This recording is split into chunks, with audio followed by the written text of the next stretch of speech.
Good morning, everyone. Welcome to Office Hours, where we answer your questions on media production. And as you may have heard, it's Saturday, which means it's weekend Q&A. We've got a double dose of Q&A today. We'll go for as long as your questions support. So get those questions into us. If you go into Makana, you can submit your questions and also vote on the other questions, chat with the other producers. If you're not in Makana and you get those questions in right now at askofficehours.global, that's askofficehours.global, there's a good chance we could get them even today. But if you're watching this video on demand later, you can always use askofficehours.global to ask those questions 24/7. So if you have a question pop into your head and you want to get it in front of the experts, that's the way to do it. But TJ, let's dive into that first question. From Paul Walhus in Austin, Texas. Paul says, most charging bricks have a USB-A, USB-C, and USB micro ports. How do you know which port or simultaneous ports to use to charge up the brick and which charges it most effectively? TJ, kick us off. So I would do two things. One is RTFM, read the fine manual, because the manual for that device will probably say. Second, on the device itself, like my little Anchor unit here, one of them just says in, and that's the one port that I use to charge it. And if there are multiples, you can get this nifty little meter here that will measure your voltage going in and out of various ports. This one I saw on Project Farm. And if you don't know about Project Farm, you need to look up Project Farm because it's an amazing YouTube channel. Anyway, he was using this same thing to test which power bricks were the best. And this will measure the voltage in and out of USB-C, USB-A, the 3.5 millimeter jacks. It's an amazing little device. Courtney? Yeah, it depends. You're saying power bricks, charging bricks. I assume you're talking about a battery-powered charging device, and rather than a plug-in wall-powered. Yeah, that's the one you're holding up there. If they have USB inputs, they're probably 5-volt chargers because they're designed to be plugged into a 5-volt wall wart. So it really doesn't make much difference as whichever one you plug it into, as long as it's marked as input and not output. And I don't know of any of them that take more than one input at a time. So you'll probably just plug one input. If it has a USB-C, it can accept up to 18 volts, but I haven't seen very many that actually charge batteries at that rate because they're usually only 5-volt or 12-volt batteries, and they step down their voltage for delivering to 5-volt USB-A type outputs and USB-C type outputs. And they might bump it up. I haven't seen very many battery packs that will power the 18 volts to power, let's say, charge your MacBook or charge any laptop that takes 18 or 19 volts. Although USB-C is capable of doing it. If they're just Type A ports or mini plugs or USB micro or USB minis, it's only 5 volts out.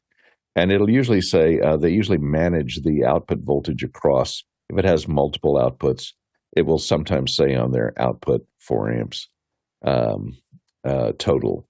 So it will divide its delivery amperage across the outputs. So if you put a tablet in that's charging it at a higher high-speed charge at a higher amperage rate, maybe 2 amps, it will take more of the current, and then it'll charge the like your phone at 500 milliamps. Go ahead, Paul.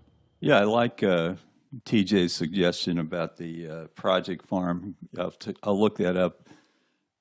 There's 3 basically different connectors, and usually the manual's an inch by an inch, and the print is infinitesimally small, and it usually goes by the by. So I like the idea of that TJ suggested about using the meter.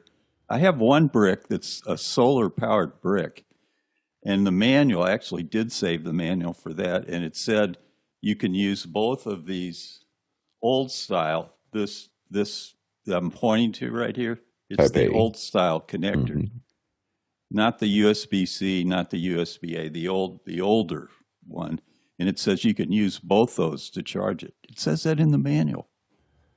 The other thing to look at is some of the Anchor, like the Anchor 737 is a little bit more money. It's $150, but those will have a little LCD screen right on the device so that you can see how many watts are going in, how many watts are going out, know, how much time do you have left at your current drain, how much you have left to charge.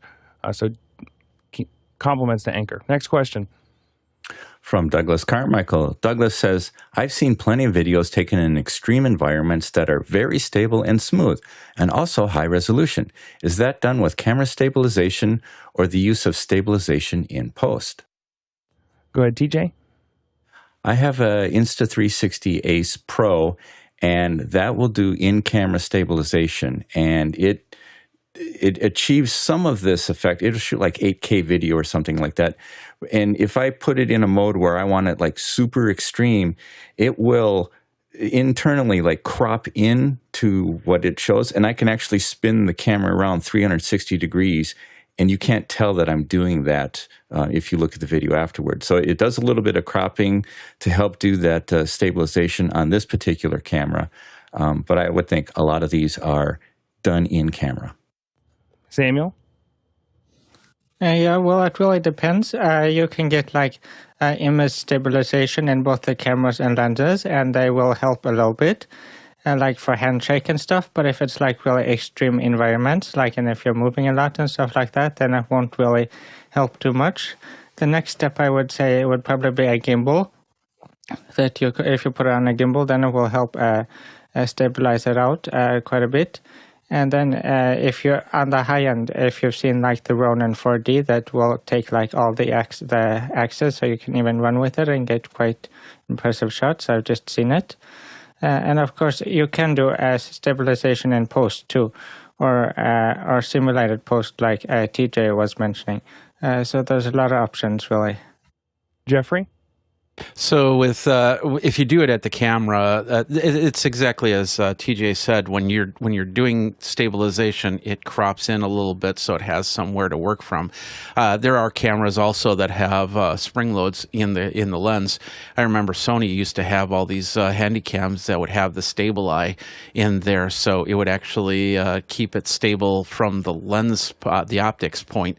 But then if you're doing it, it's got to do it digitally, which means that's going to take up resources, and it's going to take and depending on what type of battery you have inside these cameras, it might drain out your battery a little bit more. You put it into the in post processing. I can actually see the post processed version of stabilization, and Law and Order, please stop doing the post unstabilization. You're not doing it very well. So it's really dependent on a lot of different factors involved there, but post-processing probably being the last step if you can't get it stabilized within the camera itself. Alex? Almost all film stabilization is done optically, and the reason for that is the motion blur. So the problem is you can stabilize the frame, but if it's moving back and forth, the motion blur has already been embedded into the frame as it captures, and so you're going to see this weird wishy-washy thing that happens because you stabilize the footage, but you can't generally remove the motion blur. There's some optical flow solutions that are working on that, but you definitely can't do it live, and you can't do it in any short period of time. It's like you're talking like minutes per frame to make that correction, and it's not perfect. So generally, you're doing optical stabilization. You have now most gimbals will handle rotation, so your pan, tilt, and so on and so forth. The really high end gimbals, of course, are going to have shock absorption, so they're going to have a gyros in them that keep them very stable inside of those things. Now that's for really heavy back and forths. The other things are very skilled camera operators can generally keep most cameras very stable, especially when they're wider angles. So as you increase the focal length, it gets harder and harder to stabilize. And so as you get wider and wider, which a lot of stuff that you see that looks like it's moving pretty quickly is a very wide angle, and that is a little bit more forgiving. Of course, you have Steadicam operators like my brother, and Steadicam operators with gimbals like my brother, and you add all of those things together, and you can get a very, very steady shot. Also, steady shots that you see, even though it looks like it's in a challenging environment, you'd be surprised at how quickly a crew can build a dolly, a dolly run across a hill. They will. I've watched them put these together, and it's you think that there's no way they could put a dolly track there. Yeah, they can. So anyway, so there's you think of flat surfaces, but they'll put dolly tracks on a pretty steep hill, and it'll look nice and smooth as well. So there's a lot of different ways to handle it. Also, things that you may think are dolly could be technocranes, could be jibs, could be, all of those things are things that will give you a more steady solution. Next question. Eric Hertz from Hartford, Connecticut says, what are the use cases for NDI rather than SDI or HDMI? Go ahead, Samuel. Well, you can use NDI to extend your cables, just like you can with other ones. But what I really use NDI for is for like desktop captures and stuff like that, to move like an image from one place to another into a video production pipeline. And for that, like the traditional route, then I've really standardized on fiber HDMI cables, and I've been very happy with them for what I use them for. Jeffrey. The factor that I always look for is the type of computer that you're putting everything into and the type of network that you're using. When NDI first came out, I only trusted it for using the PowerPoint or the presentations rather than doing the video of the person, because you'd always get frame issues or anything like that. And usually, like a PowerPoint, it's usually like 1 frame a second. So if it's a little behind, it's not that big of a deal, but of course you have to keep an eye on it. So if you don't have a good network involved, then you should probably use your SDI cables, HDMI cables. They do take up less CPU than NDI does at this point, but that's dramatically changing with these new computers with and new networks. Bringing in 2.5 gigabits per second is definitely a help in the network area, and so yeah, it really depends on what you have for your infrastructure. Alex? The primary advantages are convenience and scalability. So there's a lot of things that you can put simply into a network that you're managing well, hopefully, and you can get a lot more signals to move around. You can also so you have scalability there, and then convenience. You plug it in an Ethernet cable, and you can carry control and a lot of other bits and pieces to it. So those are I would say, there are the two primary advantages of NDI. Some of the disadvantages are oftentimes you give up a little bit of stability, and we see NDI issues often. So it doesn't mean that if you have someone who really knows what they're doing, and Jeff Keithley is on our show oftentimes, and you have someone like that, or someone like many of the folks like Guy Cochran and so on and so forth, you have a lot of people that if you treat it and respect the danger that it is, you can get a great solution. So it's not that it can't be done. It's just that a lot of people go, oh, it's easy, and then they start plugging stuff in, and then things don't work. So it's really important that you bring having that flexibility, and as David Brady says, cost and flexibility of deploying, that if you have someone like David Brady helping put that together, it's very powerful. If you don't, you just have to be very careful, because there's a lot of ways that you can mess it up. And Paul? NDI, Network Device Interface. It's the main advantages are multiple streams, scalability, like Alex said, remote production, and control and metadata. You could carry lots of data through a stream. One of the drawbacks is cost. The OBSpot, if you buy an OBSpot camera, it's $100 to get an NDI license. So that kind of sums up my view of NDI. Next question. Samuel Nordvik from Norway wants to know thoughts on Beastgrip's new depth of field adapter, allowing some EF lenses to be attached to the iPhone to achieve a shallow depth of field. Samuel? Yeah, I just saw this here. Michael Krasny, that was recently on our show, he was doing this for experimental production.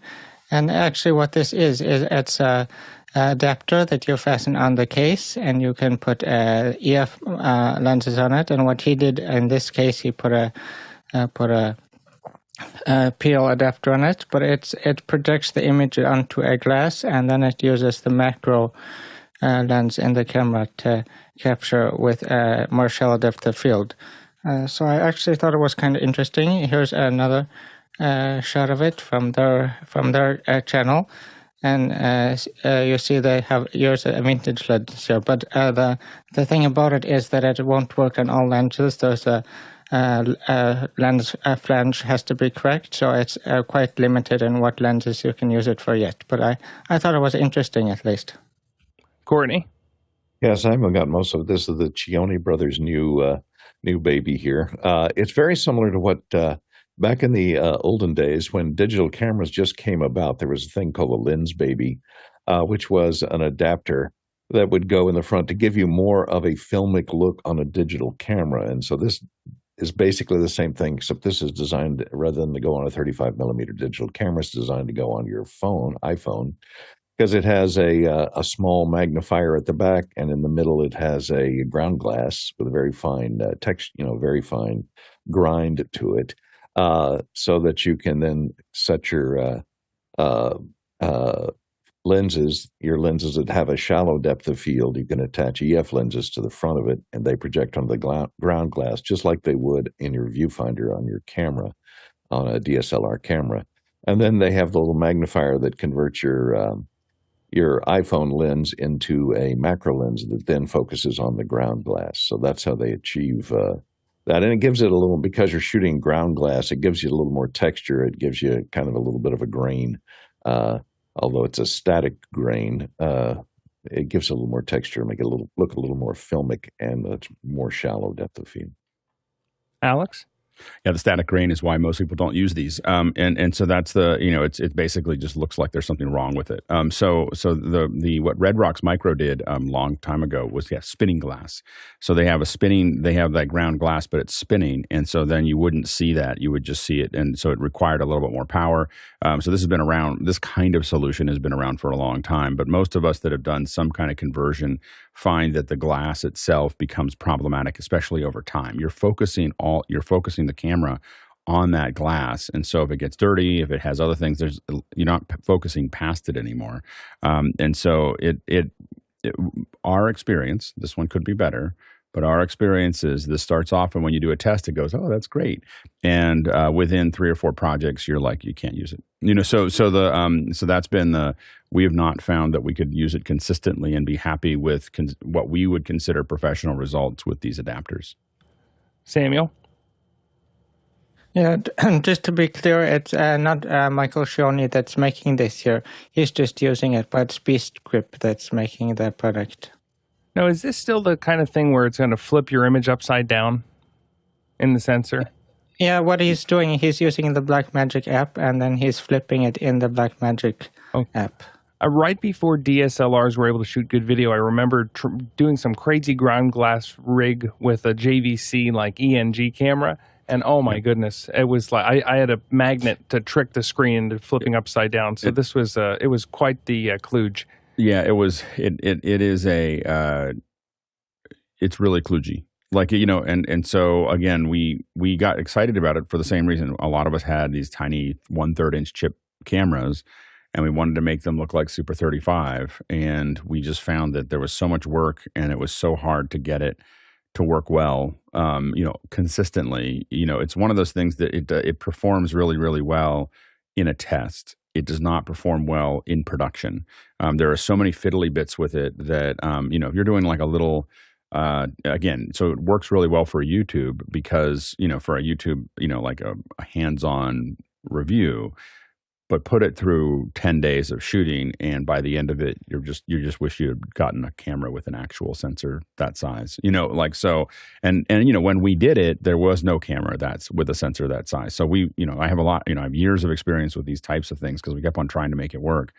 But once we, what killed these for the Super 30 in the other market was the Mark II, the Canon Mark II. Because suddenly we actually had a sensor that size, and we were like, okay, enough of this craziness.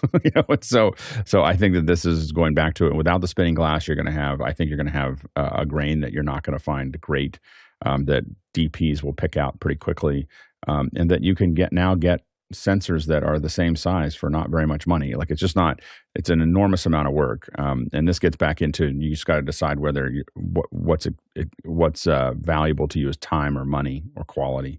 But this will save you some money, but it's really a pretty brutal experience. Courtney?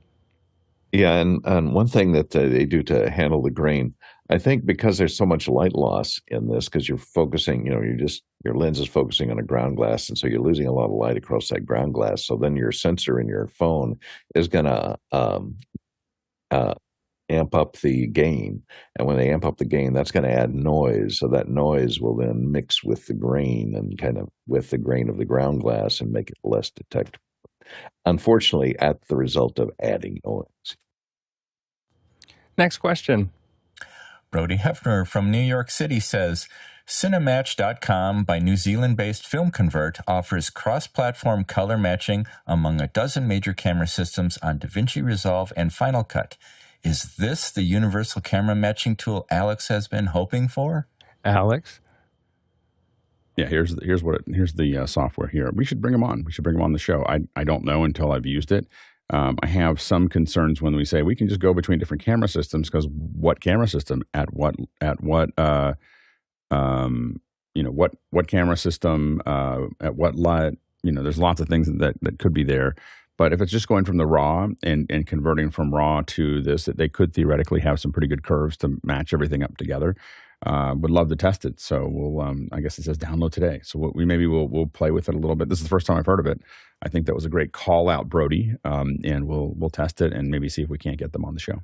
Wouldn't you have to use the same lens across different bodies as well, because the lens is going to color it a little bit? Yeah, I think the argument will be is that, hey, it can get really close and then you can do final adjustments. But getting that, matching each sensor to each other, you're right that every lens is going to have its own coloring. And so some are going to be a little bluer, warmer, whatever it is. And so you're not going to get it's not going to get the absolute. That's why, using some kind of, color chart, this is the smallest version of what we use here, but using some kind of little color chart, this is measuring what's going through the camera, through the lens, everything else.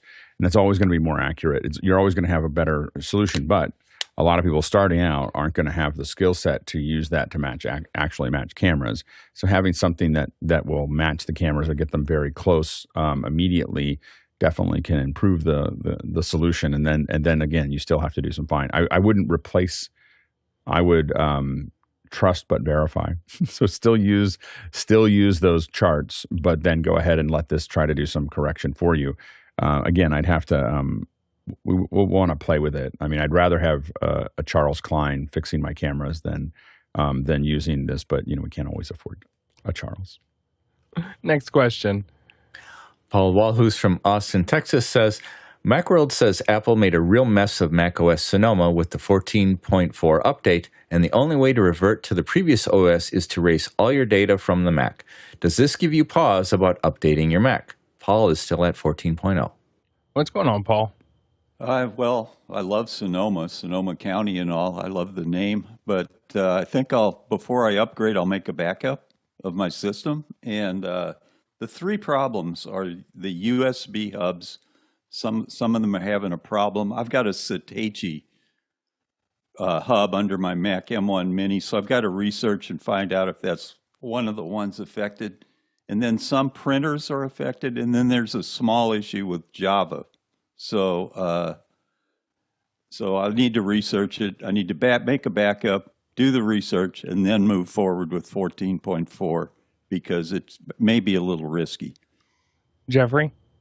Well, first of all, when it comes to updating an OS, and it doesn't matter if it's Mac or PC, mistakes do happen. You can do all the beta testing in the world, but then you get it into public display, and there's one thing that nobody else in the beta area uses that all of a sudden gets into play, and then all of a sudden we see a problem. So it's unfortunate that if you have problems that you have to do the erase and pull from a backup, sometimes it just can't be avoided. So, and like I said, it's going to happen on Windows, it's going to happen on Mac. That's just how it goes. It depends on who's testing and how they're testing it and stuff like that. I'm not on 14.4. I just checked my Mac M1, so I don't have any of those problems, but I'm definitely going to wait for 14.5 or something that says that these issues are going to be fixed. But yeah, unfortunately with Mac, they don't like to go backwards. So if you don't have the backup, then you're just going to have to suffer with it, or find a way to get a previous version installed and then just reinstall everything that you need on that machine. Alex? I think it depends on how I view the platform. So, for instance, for me, I have auto update on beta for my iOS stuff because, if it's a little quirky, it's quirky. Like I don't, other than my phone, for about a month, just randomly called people on my contact. That was a little bit scary, but that was an odd bug that happened about 6 months ago. I was like, why is it calling this person? So anyway, but outside of that, it's pretty straightforward. On my production computers, I stay pretty far behind. I still haven't even put my main production computer is still on the last operating system, but the other ones, I usually give it a couple weeks. Usually, if there's a problem, it'll expose itself within a week or two of the release, and then that'll get typically a incremental fix. Do not leave your production computers on auto update. That is, even if there's nothing wrong with the update, you're expecting developers to be able to keep up with that. So you may be breaking something that happens there. It's just crazy. So always have it be, always wait. You should wait a minimum of 2 or 3 weeks if you're in production, to move to another operating system, or not an operating system, but move into another update. Just take it slow, and let everybody else be the front 3 rows on the charge. Like you don't want to be on the front 3 rows. So. Look, there's only 2 kinds of purchases in this whole world. There's tractors and there's big TVs. And if that machine is a tractor, take care of it. Go slow. Keep it safe. Next question. Oh, that was a great metaphor. I hadn't thought of that before. There's also horses, because, in the middle of the state, they're really stable, flexible. Anyway. Stable horses. Oh, next question. Eric Hertz from Hartford, Connecticut wants to know, do you typically use an NDI feed from a camera directly or from a converter device like a Magewell? Jeffrey? It's starting to depend on the device. Like, for instance, I've been using the the OBSBot. The OBSBot Tail Air, which is a great camera, but its NDI is a little bit janky, and there's a lot of other devices. I do have a joystick, for example, that does run on a previous version of NDI that it will not see this thing for the life of it. So as NDI starts to update, NDI 5, for example, anything NDI 4 could be seen, might not be seen, might not work as well. I've already depreciated a couple NDI devices. They're old Sparks, for example, because they're just not to the level of the new version of NDI. So as your cameras start to get older, you'll definitely will want to have some sort of backup, newer capture for those cameras. Alex? Just remember that you're going to be adding latency and reducing quality when you're not coming out of the baseband signal. So just know that that's the nature of converting it to NDI. So you just got to you got to decide what you're doing with it, to make sure that it's worth doing. Next question. Tony Mobley from Newman, Georgia asks, I have been using an iPhone XS Pro Max for my primary camera. Should I switch to an Insta360 or use an idle 13 Pro Max? Paul? Yeah, the Insta360 is what I'm using right now. This is the Insta360. They also make another product called the Insta360 Flow. This is the Insta360 Link.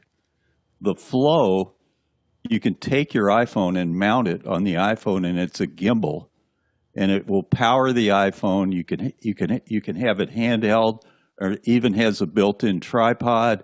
It also has a mount. You can put it on another tripod. So either one of those solutions, Tony, would be great for you to use your iPhone on a Flow, or just get the Link. I'd probably say get the Link because it's got everything built in and there are fewer moving parts. And this seems to work pretty well. It's what I'm on right now. Samuel? Yeah, I would really ask, what are you trying to achieve? Because I think your current setup looks quite good. The 13 the camera will be a little bit better. but I think there's a little bit latency in your setup how it is now. So the Insta360 link probably won't give you any better image, probably worse, but it will be more flexible. You can control it better and probably less latency. So I would think of what are your priorities in there. Alex. I think the iPhone will actually look better, but it will not have as much flexibility. And I just wouldn't want to tie up an iPhone in my rig. So I wouldn't want to permanently have one there. There's a lot of things you can do: build rigs, go out and shoot things with it. Use it as a second camera that you can pull in. But I want the rig that I'm jumping into shows with to be stable. I want it to always be the same. I don't want to move it or change it. So if it's part of any kind of thing that I'd want to use somewhere else, which I would want to use an iPhone 13 for, I would not want it to be embedded into my kit. For that reason, I'd probably get the Insta360. Next question. From Craig Kadoki in Toronto. Craig says, I have 2 stereo mixes.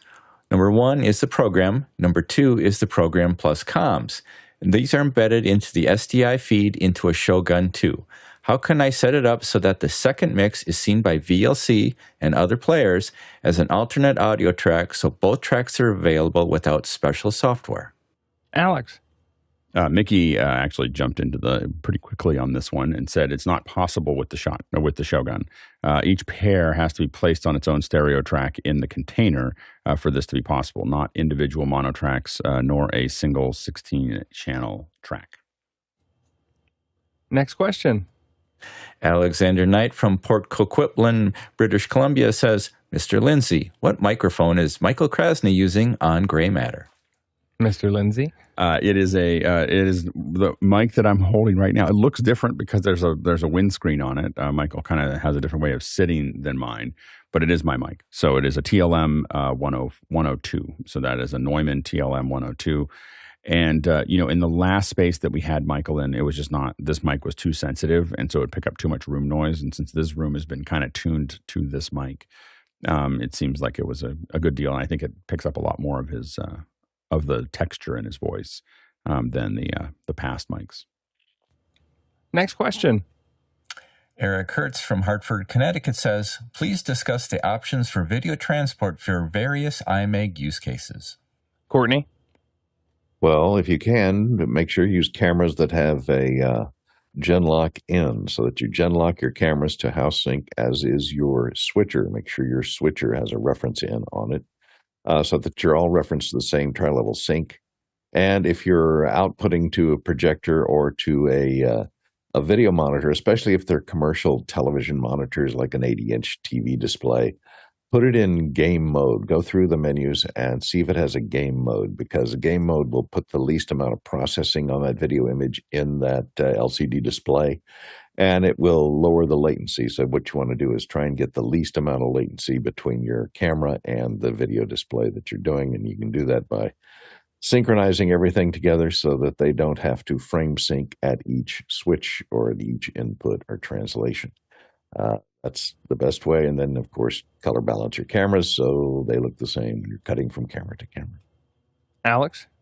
Yeah, minimum processing possible. Every piece of hardware is definitely, as Courtney said, needs to be Genlocked. And every piece of equipment that you go through is going to cost you latency. You're never going to get to the point where it looks perfect. LED walls are generally the most common thing that we see at this point because they need to be bigger because they're an IMAG. You don't really need IMAG if you're under 200 people, in my opinion. But as soon as you start going over that, you're going to start needing larger screens. Projectors actually have, in my opinion, better latency than a lot of the LED walls. And we see monitors every once in a while, but usually monitors aren't big enough to replace the LED. Like if they're delay monitors further back to give people a view of it, then it might make sense to use a large monitor. But generally, we need a screen bigger than that. Next question. Guy Cochran in Seattle, Washington asks, how many hours of content can Mr. Beast's production team store on this new rack? And there's a link. Paul?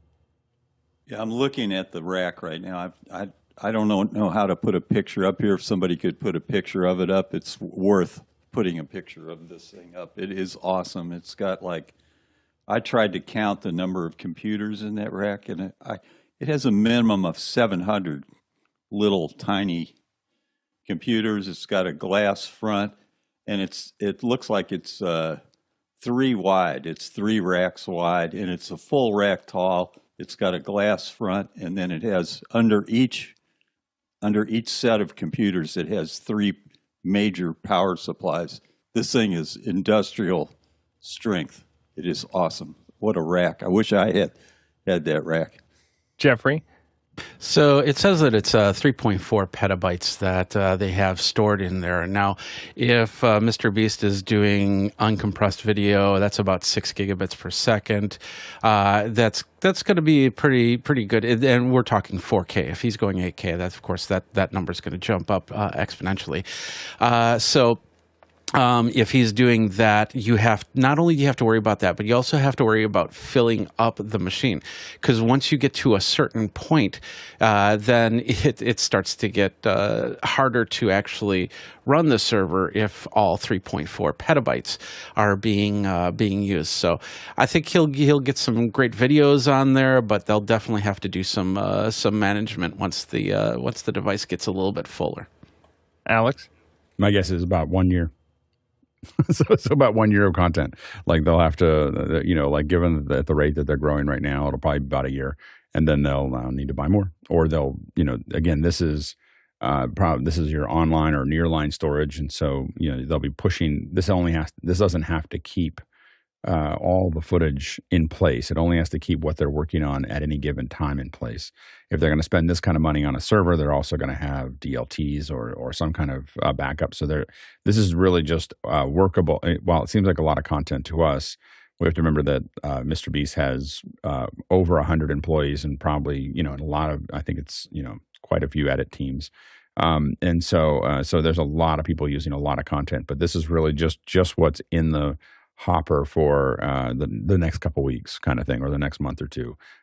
Everything else is going to probably be dumped off. Again, once you spend this kind of money on this, you have a backup plan as well of how you're going to take things off. Next question. Chester Sweeney from Las Vegas, Nevada, via the QR code says, "Hey, Alex, I was wondering, has there ever been a single album that persuaded you to go from CD back to records? I personally did for early Nine Inch Nails and early Black Sabbath." The perennial vinyl debate. Alex? Never. like I hate the sound of albums. I hate the sound of vinyl. Like I hate all the clicks. I mean, I was a DJ. I spent a lot of time spinning them, turning them, doing all kinds of stuff with it. I hate that sound. So no, I will never go back to vinyl because I don't like hearing the pops, and so so no, never. Next question. Eric Hertz from Hartford, Connecticut says, "Do you use any software-based NDI receivers in production? Any issues with OS compatibility?" Samuel? What I use is vMix for my primary switching system in conjunction with Atems then. So that's what I use. And then also Studio Monitor. It doesn't have so much with the OS in my experience. It has more with your network, that you have a stable network. At least if you're going to do a lot of feeds, then you definitely have to have a stable network. Jeffrey? Yeah, I use both vMix and, OBS uses the native NDI. vMix and Wirecast, they use NDI that's built in. So, like, for instance, it might not be the most recent version of NDI until vMix updates, until Wirecast updates. So I've used them both. I use them both on PCs. I use them on, of course, vMix you can't use on Mac, but I use Wirecast on both PC and Mac, and I have no real issues with that. And, of course, OBS, like I said, it's just using its native NDI. So if there's any problems with that, then there'd be a lot of complaints all across the board. Next question. Via the QR code, Anahuaha'i Blackberry Marshall from Oihi says, "After the last movie, how do we feel about Barry Keoghan being the next Joker in the Central DC feature universe?" Courtney? I don't know. He has such tiny, creepy-looking eyes. They're very close together. This is Barry Keoghan, if you don't know who he is. He always plays younger than his actual age. He has a kind of an impish look to him. If you saw him in Killing of a Sacred Deer, where he plays kind of a teenager, and he's like 30, 28 or something like that. he may be able to pull it off, but I don't think he has the eyes for it. I think the Joker's got to have some wild eyes, and he has these little slits for very dark eyes, and they're too close set together. I don't see him as the Joker. Alex? I think he's a great actor. I definitely enjoy he's one of those actors that if I see him, he's going to be there. I'm kind of interested in it. I think that the hardest part for DC and Marvel is just trying to rehash all of this over and over again. I think that they are, what we're feeling right now in production is that they're running out of steam. Like they've already done all these things. How do you go back and do them again? And I think that this is going to be a pretty hard. I think that the era of the of these universes is maybe over. We just may not be able to. I think that Infinity War is mostly seen as the closing of the book of these things because no one's really had anything like that has been really off the hook after that. And I think that they're going to have a hard time going back to that well. So I think that whoever they want to put in is going to be fine, but I don't think it's going to have the kind of success that we saw at Marvel's heyday. Jeffrey? You got to remember that Mark Hamill was the best Joker only for the laugh, and he did that in the animated series. So if he was to ever don the screen as the Joker, it would be the laugh that people would be looking for. And I think in this case, it's not going to be as much of the actor as it is going to be of the crew that's actually going to be building the face for the Joker, because you can kind of work around that if you've got great artists doing the makeup around there. And once again, it's also there's also the other factors, and that is the character itself, the acting, and how it's going to portray. I mean, the Jared Leto Joker was a failure, even though they thought, okay, really doing the updates to how the Joker looks and feels would probably be a plus, but everybody hated it. So, and it's just like with anything, you could make it, you could think to yourself, oh, I have the perfect look for Superman, for Joker, for Batman, and then you implement that, and then the people just don't like it because it just doesn't fit in there. So we'll see what Barry does in the role, and we'll see what his team does in making the makeup and for the look and the sound just pop the character. Next question. From Tony Mobley in Newman, Georgia. I have an Atem Mini Pro. If I update my Atem, which Atem should I get? I need more inputs on the Atem. Paul? Well, the obvious progression would be to go to the 8-port Atem. You've got two choices. You've got the Atem Extreme for $995, and you've got the Atem Extreme ISO for $1295. And that gives you 9 separate isolated streams. So those are your two choices. There aren't any other real choices that I can think of. That would be the natural progression. You're going to have to go from 4 to 8 ports. Courtney? HDMI ports. Yeah, I mean, if you want to stay with the Atem Mini, where your switcher is compact and has the switcher built into the control panel, Atem Mini Extreme would be a choice. I would wait a month because, BlackMagic likes to announce new products at NAB, and we're coming up on NAB in a few weeks here. So I'd hold off on any decisions yet, because even if they just introduce a slight upgrade, then the past year's models are going to be decreased in price. Probably be a better time to buy Atem Mini Extreme. And it depends. You probably want to stay in the HDMI world rather than the SDI world, because they make it in both versions. Alex? Yeah, I would strongly recommend to wait to follow Courtney's solution. We are way too close to NAB to buy equipment, so that you're now less than a month away. You should always see what's going to come out next. Most of the major announcements are going to happen now, and then you have a buying time between now and about early August, where then you wait for IBC. So you just kind of have to, there are times to buy and times not to buy, and this is definitely not the time to buy. I do agree also with what Mickey said, which is get the Mini Extreme. I would highly recommend the Mini Extreme over the ISO. I have an ISO. I have a Mini ISO. I bought that.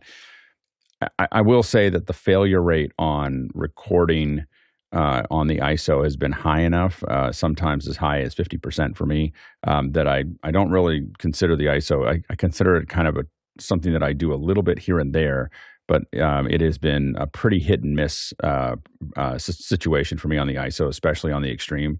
So I wouldn't bother, with that. I would just go with the regular mini extreme. Next question. Burkhard Friedrich from Easterberg, Germany says, after an office hour session about compressor, I wanted to purchase it from the Mac App Store, but learned my Mac OS is too old.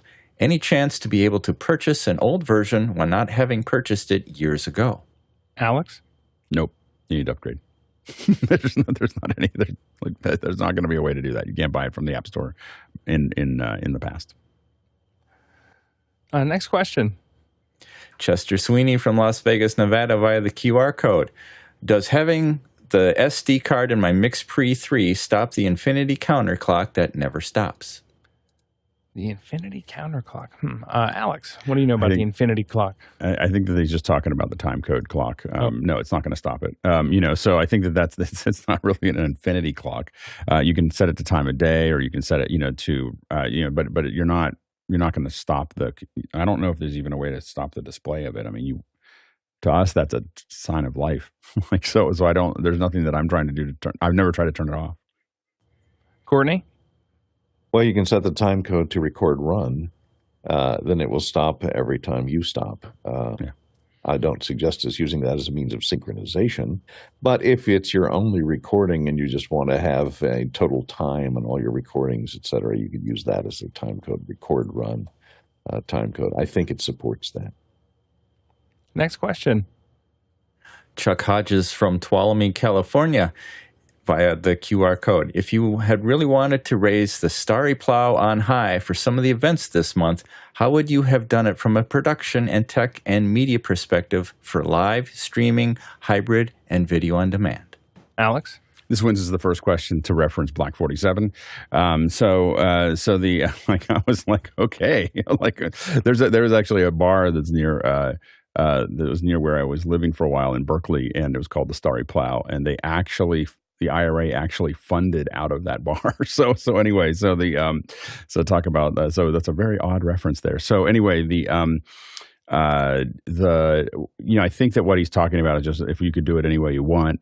How would you do it? I think that when I look at a lot of these events, the main thing that I'm always trying to do is figure out how we incorporate the online audience. That's what you're going to see with NAB, is how do we really make them feel like they're part of that experience and not have them feel like they're on the outside. I think it's very, very hard to do in a hybrid event. I think that the sobering data generally is average view time of your online audience is pretty low. If you actually look at data, most people don't want to look at data about their hybrid events because generally the online data is depressing. Hybrid events are pretty damaging to your online audience over a long period of time. It's kind of poison. So what you have to do is what we're trying to figure out is how do we actually make that work. So you're going to see a lot of R&D in NAB, where, for instance, the host is not going to, the host is going to be there some of the time, but a lot of time it's really directed at the online panelists to interact with folks that are there. So using the fact that we've got a bunch of things that we want to see and that we all can't be there, and really trying to bring that audience in. I think that's the thing that we're constantly working on, and we're hoping to keep on evolving. And we're working with NAB to figure out, and Zoom and all of our partners, Electrosonic and LiveView and Sony. They're all working with us to figure, to kind of work through this idea. To figure this out. And so I think that's the big thing you have to focus on. The online audience has now become much larger than the in-person audience.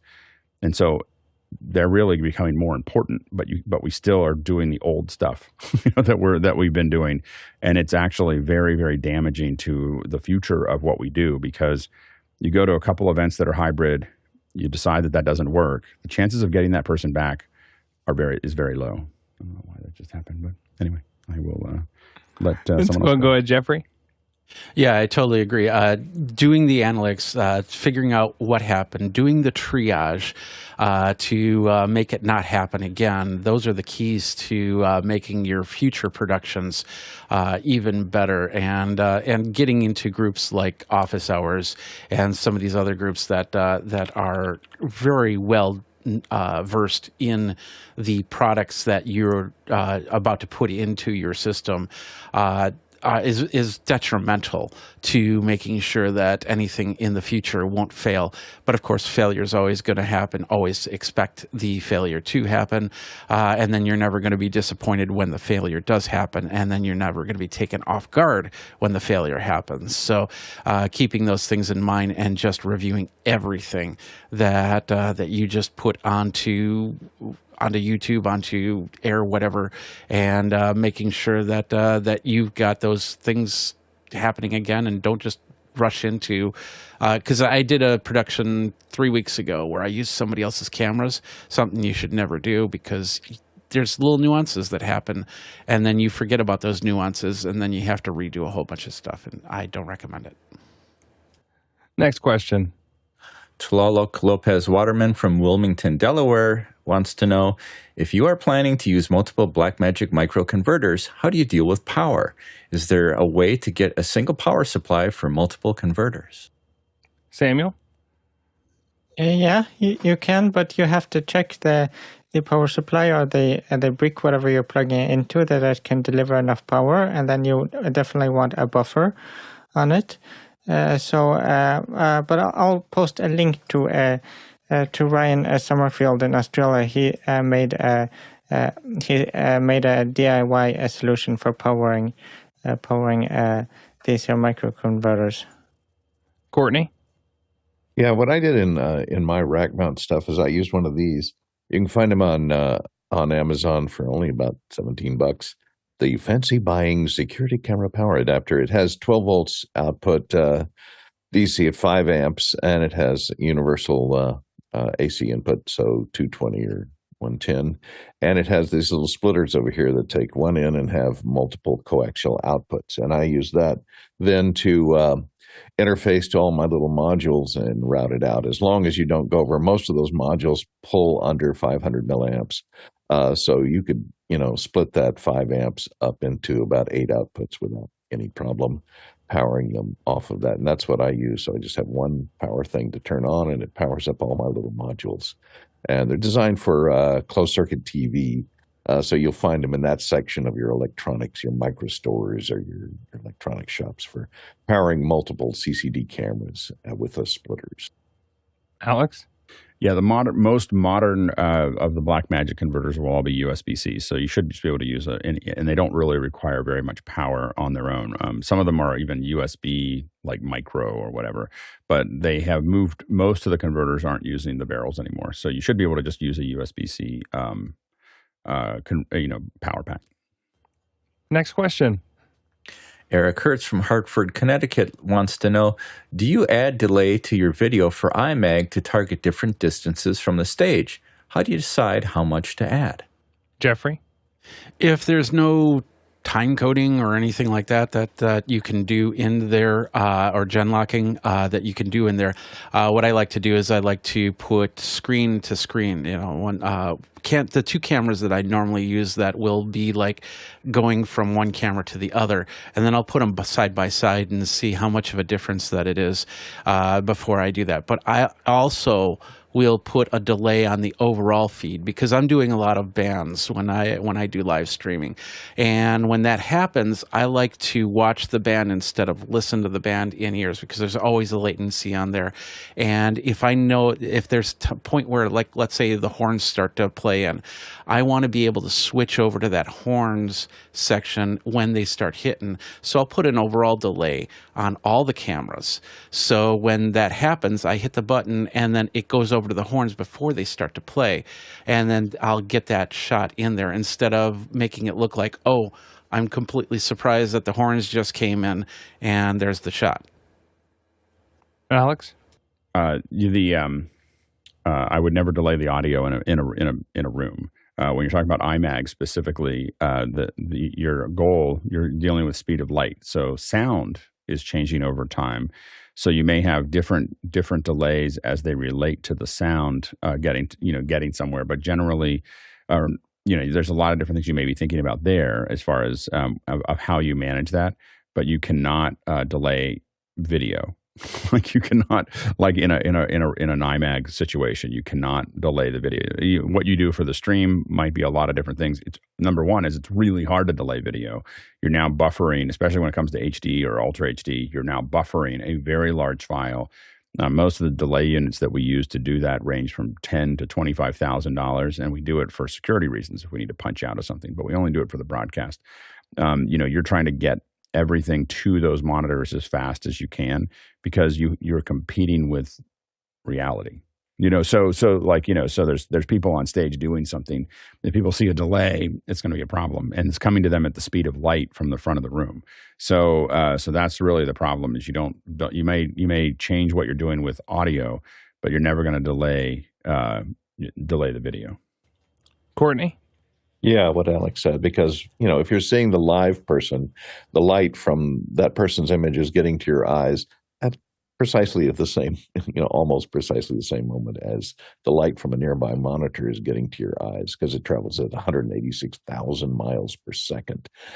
You're not going to notice the difference if you're 100 feet away or 10,000 feet away with light. Audio, different story there. It's only 1,100 feet per second. So the difference between the two, if you have a remote viewing situation where you have them in an isolated room or something so that they're not hearing if they're hearing delayed audio from the PA in the other room or something, you could just pipe the audio into a local amplifier and send it down the SDI feed or the HDMI feed to your monitor in that room and amplify it locally where it will be in sync then with the video monitor. But I would not try and delay video at all anywhere. Next question. Tony Mobley in Newman, Georgia asks, has ChatGPT closed the opportunity to purchase it? Paul? Temporarily. They had so much demand that they shut it down. I paid the $20. I'm really not getting as much use as I should. You've got really three choices. You can use ChatGPT. You could use Bard, which is now Gemini. You don't have to type Gemini into your browser. You can just type Bard. It'll go to Gemini. And then you've got Microsoft Copilot, which Courtney knows a whole ton of stuff about. And those are your choices that you can get on a waiting list for ChatGPT 4.4. Courtney? Yeah, Copilot, because Microsoft owns 49% of OpenAI, they make ChatGPT 3.5 and I think even 4 now available in Copilot. And they have paid versions of which you can subscribe to, but they also have a free version that you can access all of its capabilities that's in the Edge browser. So if you have the Edge browser on Mac or on PC, you just have a little button in the upper right-hand corner. You click that, opens the Copilot panel, and then you have full access to ChatGPT for free. It does limit the speed, of course, and I think there are some caps on the number of conversations you can continue or how long you can continue a conversation. And it does have guardrails applied to it, so it kind of limits you in what you can deliver with its generative AI. Yeah, Copilot caps you at 30 back and forths with their version of ChatGPT. So if you're looking for something with longer context, or you want to build, set up that ChatGPT for a specific task, it's going to forget after 30 interactions. The other thing to remember, though, is that API access pay as you go is not $20 a month. It's pay when you use it. So it's worth exploring not using the chat.openai.com, but buying some credits and using the API. Next question. Ryan Rademan from Chicago, Illinois says, the audio for this Tiny Desk concert really impressed us. Can you identify the mic they are using? Alex? I think it's a 416. I think it's I believe, or I guess Mickey said it's a 4. I thought it was a 416. He thinks it's a 418. But they also often use 416s in the room. Here you can see them here. I cut to this. Here you can see these. My teleprompter has a problem. Anyway, so but you can see those there. Those are 416s or 418s. For those, one thing that there's something about when I was looking for this that I didn't realize was, look at how, you think of tiny desk, I just didn't realize there was such a large space on the other side. I think I've always pictured it being like them right up against the wall taking video of the artist, and when they shot this one shot, kind of rippled through that whole that whole process for me of like, wow, they have a lot of people there that they're performing for, which I didn't, I think that's the first time I'd ever seen. I think you always felt like this was in some small office until I saw that one thing. I will say that I think this is pretty good. Not a big fan. I'm a big fan of the tiny desk. I'm not a big fan of the audio. Like I find it to be a little bit frustrating. Jeffrey? So there is a video out there that talks about all the microphones that they use in the Tiny Desk concert, and I think Eric already posted that video that you can look through. So I believe that it was the Sennheiser MKH 4185. Yeah. That's all right. We got some more Q&A going on. We were having too much fun for a Saturday. We kind of, but let's keep on cruising with the next question. Alex Buckland from Lancs, UK says, any suggestions for a budget to mid-range camera to be used with a teleprompter for meetings with nice depth of field? There's room for only 2.5 meters or about 8 feet deep. Thanks. Go ahead, Samuel. Yeah, 2.5 meters. That's a little bit shorter than what I have here in my setup. And I'm using the A60-100. So that's a good option. I would probably go for the A6400 if I was getting something now used. It's pretty much the same sensor as the ZVE 10. So I would probably go that direction if you're just looking for something as a webcam. And of course, if you wanted something cheaper, you can get with the same sensor size, the A5100. It will be quite much cheaper, but the color science isn't quite as good as the newer cameras. But I would be careful about buying the ZVE 10 new right now, because there's quite many rumors that there's coming out a new one within the spring. So unless you need it, then I would hold off or perhaps buy a used one. Alex? Yeah, I have my wife uses a ZVE 10. I probably wouldn't buy it for a teleprompter just because you need to get it in and out, and it's not really a production level camera. So I also think at 8 feet deep, if the room is only 8 feet deep and you want it to have a nice depth of field, you are going to have to go to a full frame sensor, like period. Like you cannot, even a Super 35 is not going to give you the depth of field that you want at 8 feet. And so you're really going to have to look at those. And so the cost is going to go up a little bit because the full frame sensors are all going to start at the $1,500, I think, or more. BlackMagic, of course, has one that probably would work fine. Of course, you'd have some focus issues there. Sony has the LR1, and that is one that I guess they're not promoting very heavily. The rumor is because they're selling every one that they can make. But it's a full frame, but it's the size of a web camera. Obviously, other ones that are probably a little bit more expensive that would probably be great solutions that were mentioned by Mickey, FX3s and FX6s, which are great cameras for this, but they're going to be a little bit more expensive as well. So think about those ones. There is a Sony that is at like $2,000 or $2,200. That's a full frame sensor. It's like the ZVE1 or Z1 or whatever. Major heat issues. I'm just letting you know. Like I bought one and I sent it back. So it's full frame sensor because I just could not keep it running. And so I think that you want to also keep heat dissipation in mind when you put it into a teleprompter. I got to go back and get into that space. Courtney? Well, yeah, getting a really soft background. I mean, I'm using the Canon M50 Mark II, which is about $700, and that includes a kit lens, a kit zoom lens that is 15 to 45 millimeters. And if you use it in the longer end of the zoom, you can get a narrower depth of field. You might have to back it out a little bit away out the back of the teleprompter, so you might have to increase the shroud behind the teleprompter to get a little further away if you still want to be able to read the teleprompter, and use it in its wide open aperture.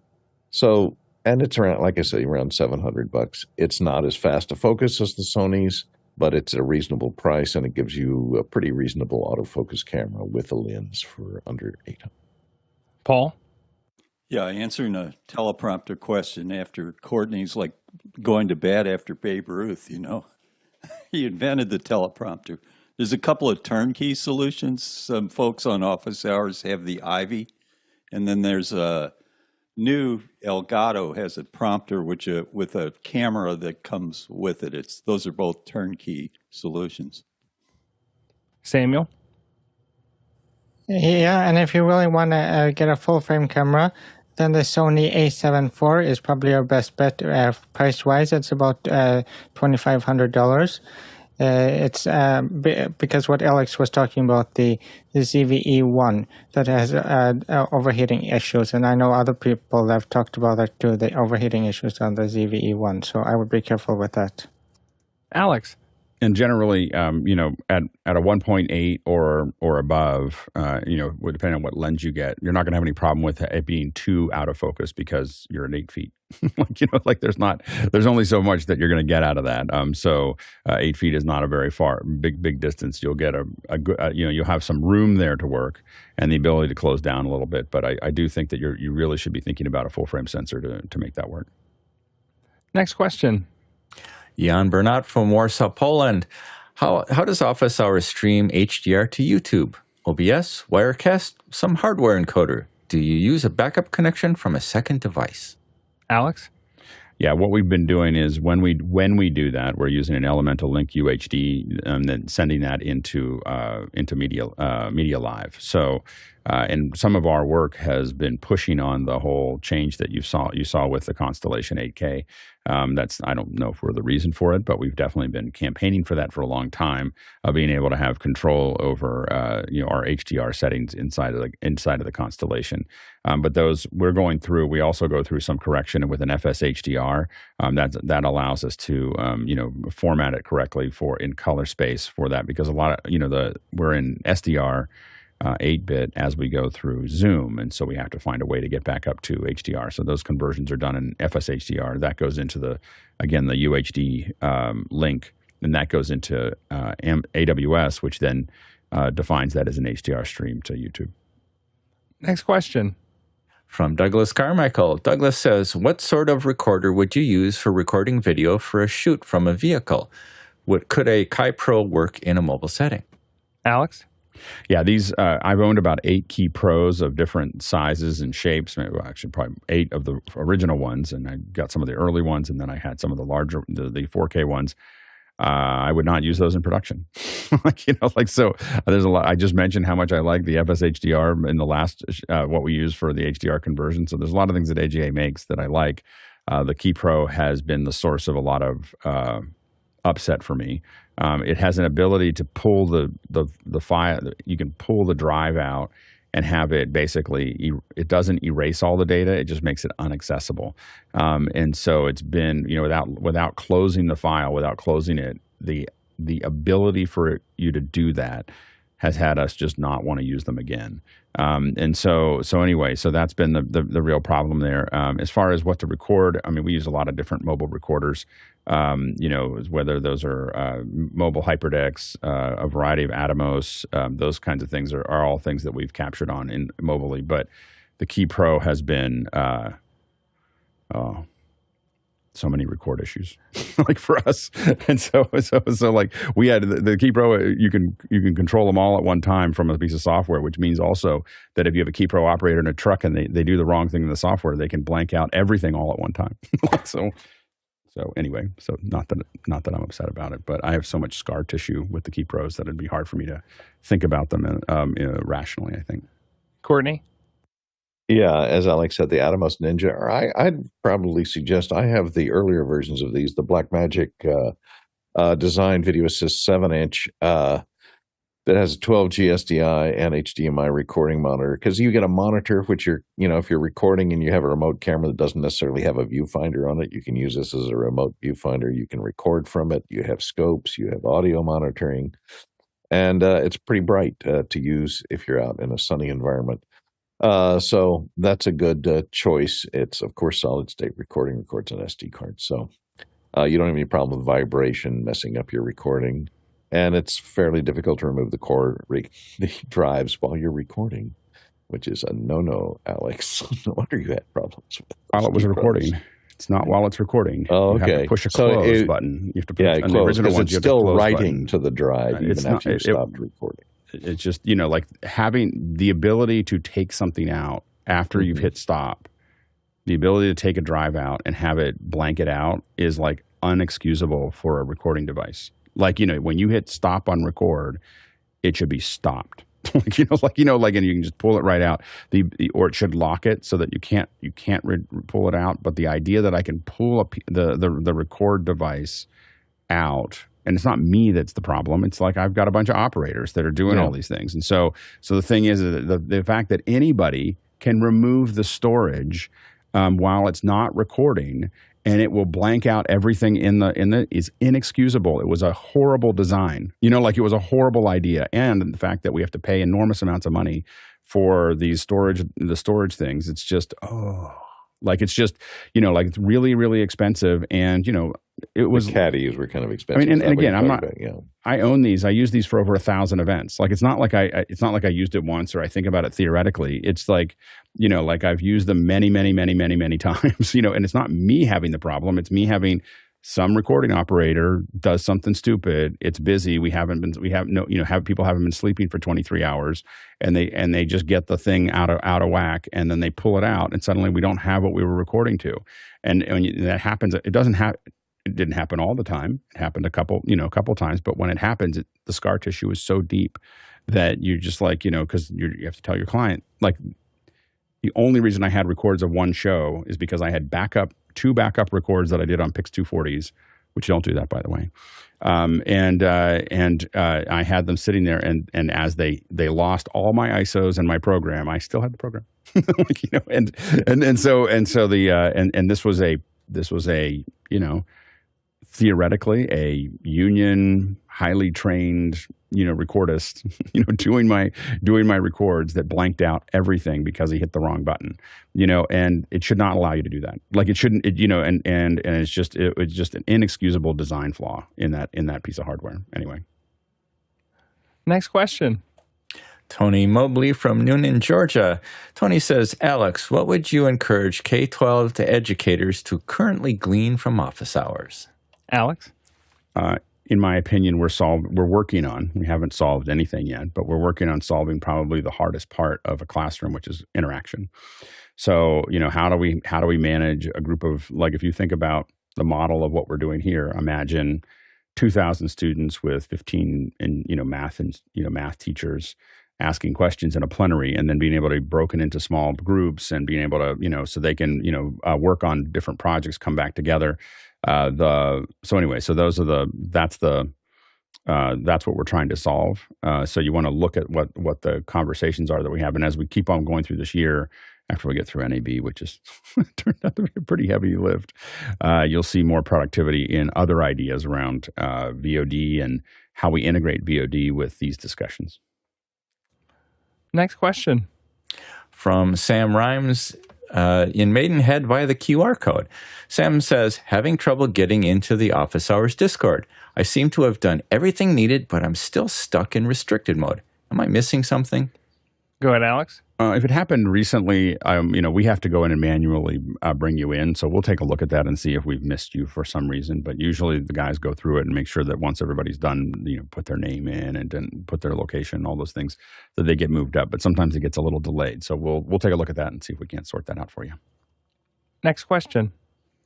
Jan Bernat from Warsaw, Poland. Which hardware encoders are capable of encoding HDR content directly for YouTube? I'm looking for a solution with bonding connectivity. Alex? Well, you'll need to bond the connectivity somewhere else, but there is the encoders. The major encoders that we use for these are these. They're either the Talons. The Talons are capable of 10-bit. Talons are not capable currently of 5.1, which is another thing that we need. So the Talons aren't perfectly interchangeable with the UHD link. So the Amazon's UHD link is a Talon. On Osprey Talon, but it's not the same piece of hardware. It's the same hardware, but it's not the same software.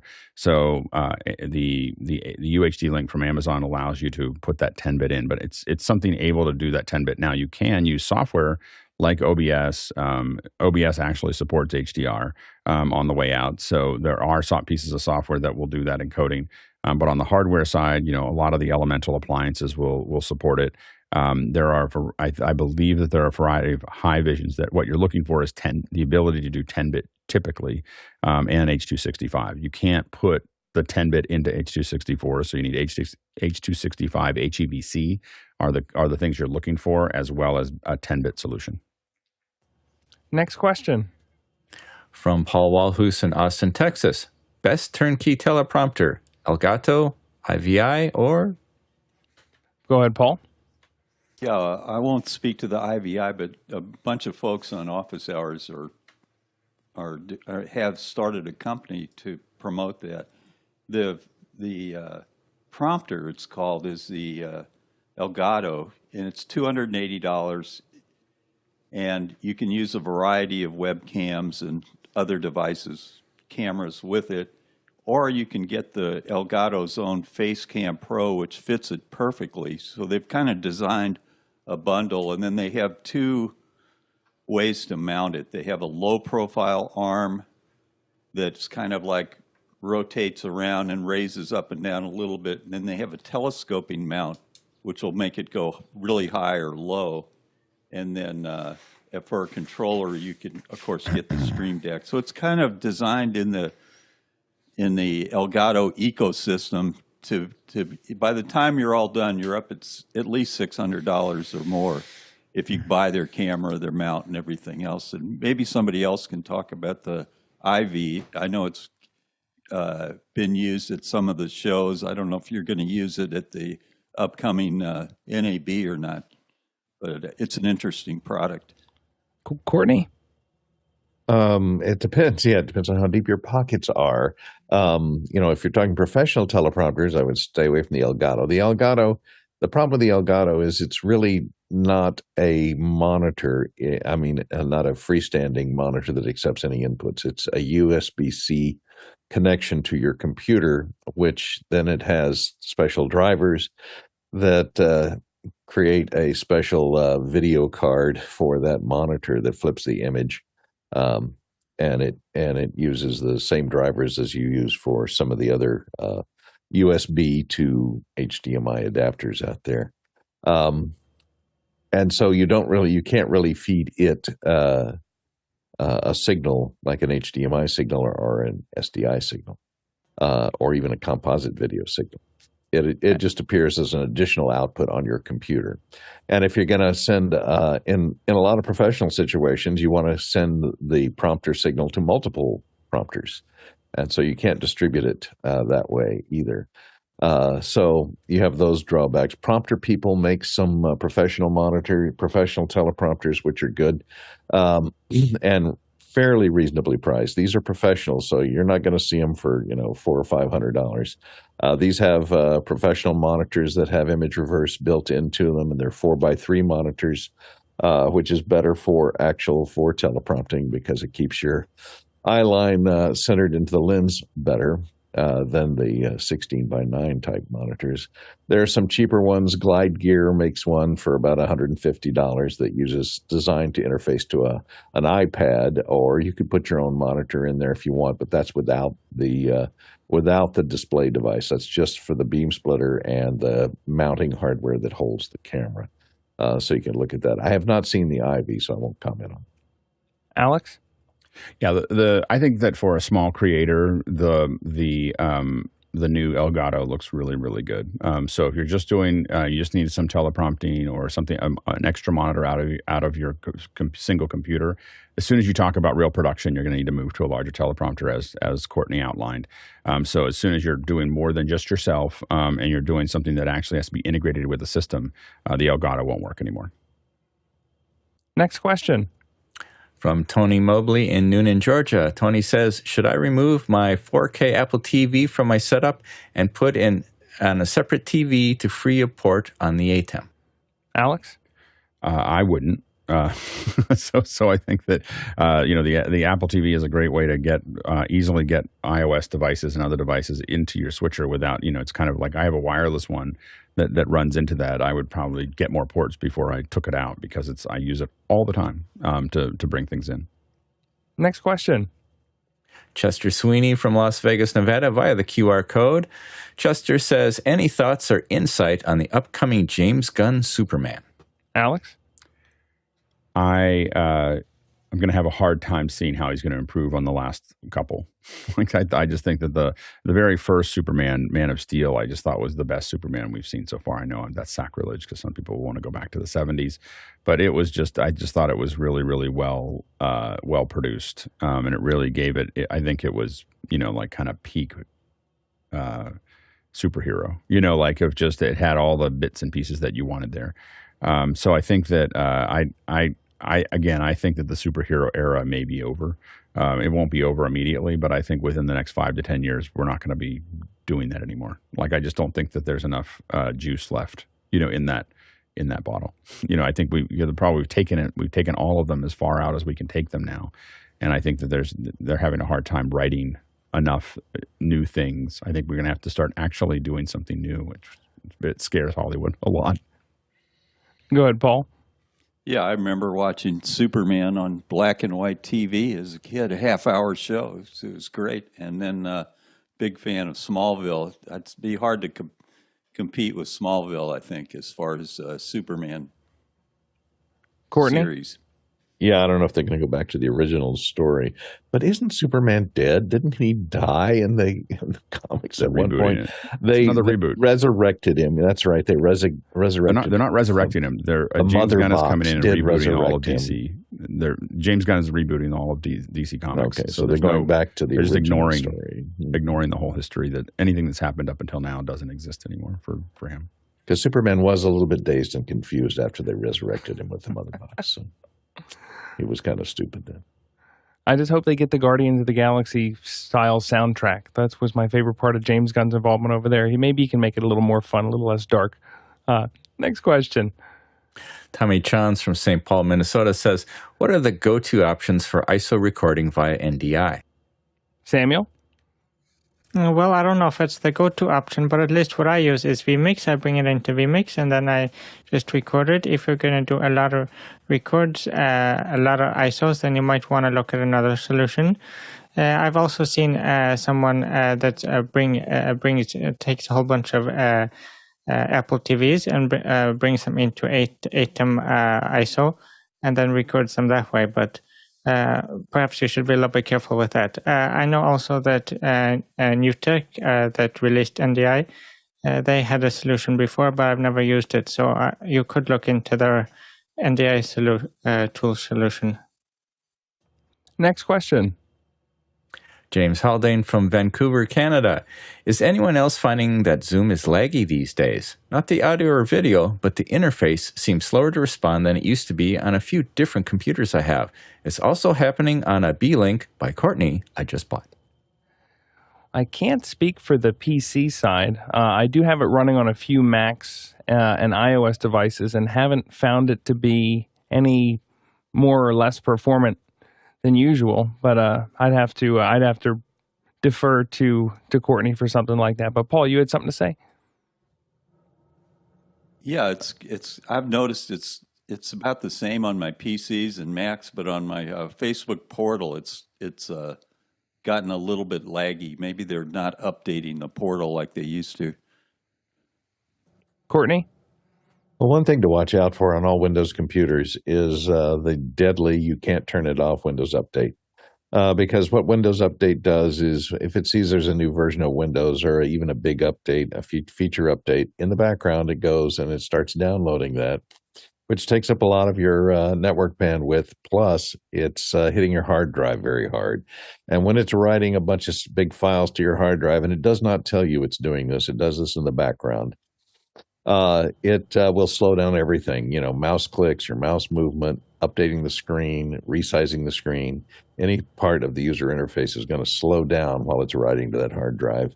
And that can be sometimes what is causing lagginess that Windows Update is doing its thing. That's why I leave my Windows machines on overnight. I let them update in the middle of the night. You can set hours, active hours, so that we'll try not to do updates during that period of time.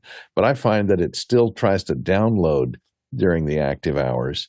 It won't ask you to reboot, and it won't partially install some stuff. That's a trick that Windows does. It replaces some of the kernel objects while it's running and doesn't tell you. And so some things will just kind of stop working because it's been partially updated, but it hasn't been rebooted yet.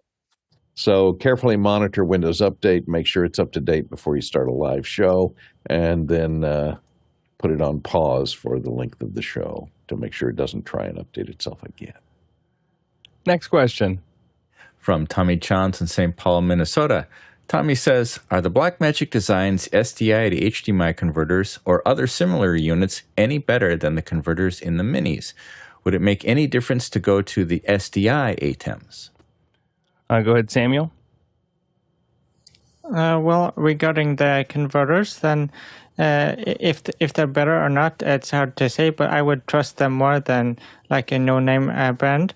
But I've actually I've installed 2 sets of these at the same location, and one of them, the signal drops like every 3 months, and we just disconnect the cable and the connector again, it works again, so it's kind of hard to troubleshoot when it's so rare. But for the most part, they work quite well. Of course, if you use SDI Atem, then you don't need to convert at the other end. So it's definitely an advantage not to have to convert at both ends. Yeah, you really have to think about your workflow and what are you using it for. If all the things around you, if you're trying to get in and out of everything is SDI, then you're going to have a benefit there. The other benefit of the SDI Atem is that you get 4 outs instead of 2 that you're limited to on the extreme HDMI version. So if you have more outputs that you need to go to, that might be another thing that influences what direction you decide to go down. Next question. From Burkhard Friedrich in Easterberg, Germany. After my Dante certification, I received a query asking how likely it'd be that I integrate Dante AV products into my workflow. Interested, what would the panel answer? I am not a Dante guy. I shouldn't say barely an XLR guy, but no, I definitely have XLRs, but I'm not the Dante person. I know that if you bring this to us on Tuesday, then that's when on Wednesday, that's our audio day. We usually have a really good audio panel. Well, Courtney's got something for us. Go ahead, Courtney. I don't really. I haven't used. They're trying to expand from audio into audio and video, and I think they're trying to drum up interest in using that audio video application for Dante, and I think that's why they're asking these questions. I haven't used it, so I can't comment on the quality of it. They're competing against NDI and other network-based, IP-based video audio solutions out there. So we'll see it, or SMPTE 2110. Yeah, so I would bring that back to us on Wednesday, which is our audio day, and then tell us a little bit more about what you're doing with that. What's your workflow? What are you trying to achieve? What's the goal? And then hopefully with that a little bit more context, we can give you some really good recommendations. All right, let's go to the next question. From Paul Walhus in Austin, Texas. Courtney, what are you looking for at NAB? Courtney? Comfortable shoes. No, I think I always wait. I always look, the first booth I usually go to at NAB, and I won't be going, unfortunately, this year. I may be on the panel here, so I'll be hopefully communicating with our field reps that are going to be there transmitting live from the show floor to find out what BlackMagic has coming up and what little changes or major changes or new products they have coming out. So I always go there to take a look there, and I go to Sound Devices, but since Sound Devices has been bought by another company, I'm not sure how much innovation they're going to be doing. And I used to like their video products, like Alex's favorite Pix 240. And I would always go bug Paul Isaacs at Sound Devices booth and see what they had new coming up, though they split off their video devices and then closed that arm of the company shortly thereafter. They didn't have too long a life in that market. So I look at what new audio recorders are coming out. I look at Zaxcom for audio recorders and sound devices. There are not too many people left in that. That field has narrowed down quite a bit of professional audio recorders, digital audio recorders. So we'll see. Sony has. I go to the Sony booth occasionally to see what's new in displays and cameras. And that's basically my first go-tos there. And then they have this new, I have not been since they opened the West Hall, but they have that, I think they're dedicating the West Hall to streaming and over-the-top solutions these days. I think that's what the plan is for this year's NAB. So that might be a place to start if you're a producer of streaming content or YouTube and those type of things. And let's go to our last question. From Paul Walhus in Austin, Texas. Paul says, any new Eclipse updates? Well, it's still coming on the 8th. I know I'm excited. I'm going to be in Ohio for it. I know we've got people all over the place. A bunch of folks in Texas. I know that it's going over Indianapolis, and we've got some folks there. So I would say the best place to look for something like that would be within the Discord. If you're not part of our Discord, you should check out. Just go to officehours.global. You can click the join us link, sign up for our newsletter, and then once you're in there, that'll show you the way to get into the Discord so you can contribute to the community. That's also where you can figure out how to get into Makana. So if you like the sorts of questions that were out here today and the interaction that we have, not just with each other here on the panel, but also with you, the producers, that's your best way, because not only can you submit those questions, but you can also live chat with the other producers and vote on the questions that you're most interested in, so that we know how to focus the show. The other things that are worth mentioning, though, is in about a half an hour, we've got our volunteers meeting. So if you were at our new volunteer meeting last week, and then you're interested in just what is kind of a Sunday-style meeting for the volunteers, for us to bring up, internal joys and concerns about what's going on within the volunteer community, or figure out where there's maybe a place where you can get involved, whether it's during the show live, or if there are definitely asynchronous opportunities. Be on the lookout in Discord for that link. A couple thank yous to go around. Thank you so much to the panel for being here today, getting up early on a Saturday morning and getting these questions answered. It was a lot of fun. Also, thank you to our producers who asked those questions, because if we don't have your questions, it's a really short show. There's nowhere to go. And then finally, perhaps the biggest thank you is to the crew on the back end. These folks are getting up every morning, 7 days a week. On Monday, it will be March 25th, so it'll be 4 years without missing a single day. That is absolutely amazing. So thank you to that small village that wakes up on the back end and keeps us going. On the Tlaloc traversal today, we're staying up very late. Good point, TJ. Thank you very much. On the Tlaloc traversal today, we got 75,000 miles. It's 121,000 kilometers, which is 597 million bananas for scale. All right, we'll see you guys in after hours. Cheers. Have a good Saturday. Good show, you guys. I get to go up to bat before Babe Ruth and after Babe Ruth today. You're in. Thanks. The czar of the teleprompter. I wish I were czar. All right. Hasta la vista, baby. We're going to see Ghostbusters tomorrow. I'll tell you how bad it was. All right, cheers, you guys. Cheers.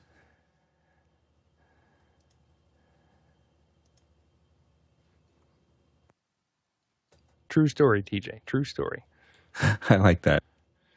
It is. That is a rough one. But I mean, if you want to go from having a little bit of, from having a